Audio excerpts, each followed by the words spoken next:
ऐसे ही झांसी का नाम सुना हो।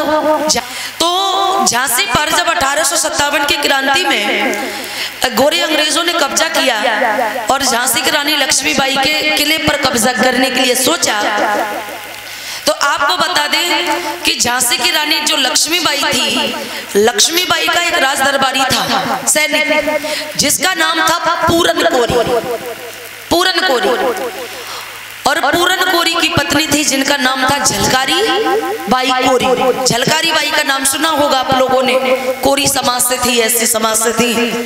तो मैं आपको बता देना चाहती हूँ कि झलकारी को जब पता चला कि झांसी के किले पर आक्रमण करने वाले हैं अंग्रेज, आई झलकारी और लक्ष्मी से कह दिया, लक्ष्मीबाई से, तुम अपनी जान बचा के भाग जाओ और मैं अंग्रेजों से लड़ाई लड़ लूंगी।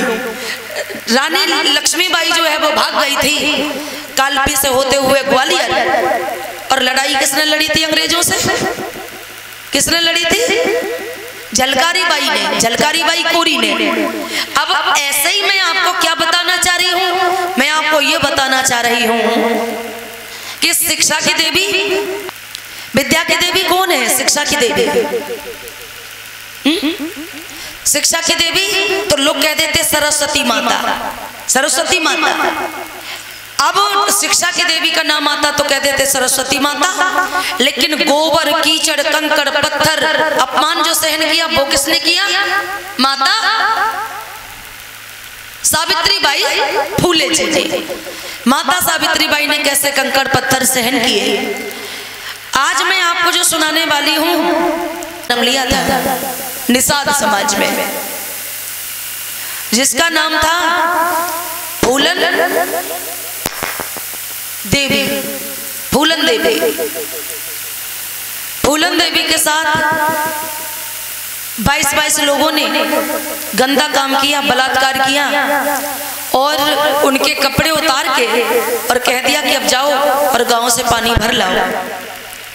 बेचारी दुखियारी पानी भरने गई, शर्म के वजह से मरी जा रही है, लेकिन सोच लिया कि जिस दिन मेरा दाव लगेगा ना, उस दिन मैं एक एक को गाजल मूली की तरह काटूंगी।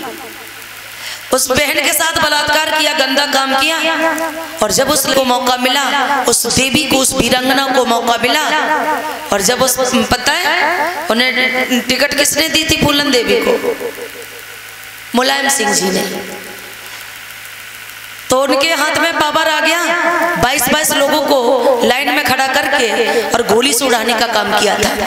वही फूलन देवी दुनिया में अगर वीरांगना के नाम से कोई जानी जाती है तो दुनिया में फूलन देवी को तीसरे नंबर पर जाना जाता है और भारत में पहले नंबर पर जाना जाता है।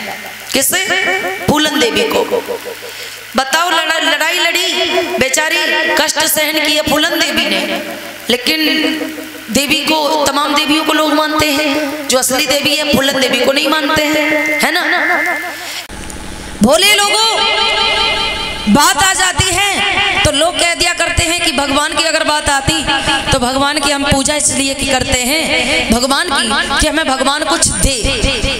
अच्छा, भगवान की सदियां बीत गई पूजा करते करते, क्या किसी को कुछ मिला? कुछ मिला?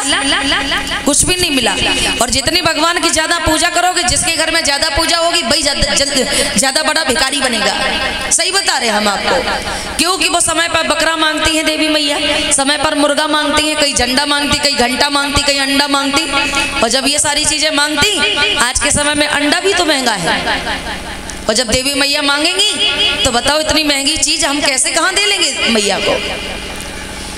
अब बाद में लोग कह देते देवी मैया मुझे कुछ देगी, देवी मैया कुछ देती नहीं, और अगर देगी तो देवी मैया से ना सोना मांगना, ना चांदी मांगना, ना उनसे कपड़े मांगने, देवी मैया से ना 10 का नोट मांगना। देवी मैया से पता क्या क्या मांगना? भगवानों से। अगर भगवान आपको देते हैं तो केवल और केवल 33 करोड़ भगवान से 1-1 रुपया मांग लो। 33 करोड़ भगवान से 1-1 रुपया मांग लो, और जब 1-1 रुपया मांग लोगे तो 33 करोड़ भगवान 1-1 रुपया देंगे, तब भी तो 33 करोड़ रुपए हो गए, तब भी तो आप करोड़पति बजोगे। बजोगे कि नहीं बजोगे? और आप कोई हो करोड़पति, करोड़पति की छोड़ो, लखपति की छोड़ो, 1000 रुपया भी नहीं होगा, पास में 100 रुपए नहीं होते। अब बताओ, भगवान ने कुछ दिया? जब पूजा करते हो नहीं करते हो फिर भी, करते हो फिर भी भाई, तो फिर छोड़ दो तो बढ़िया है। प्रिय धर्म बंधुओं, अभी जो हम लोग कथा सुनने वाले हैं, कहानी सुनने वाले हैं कि किस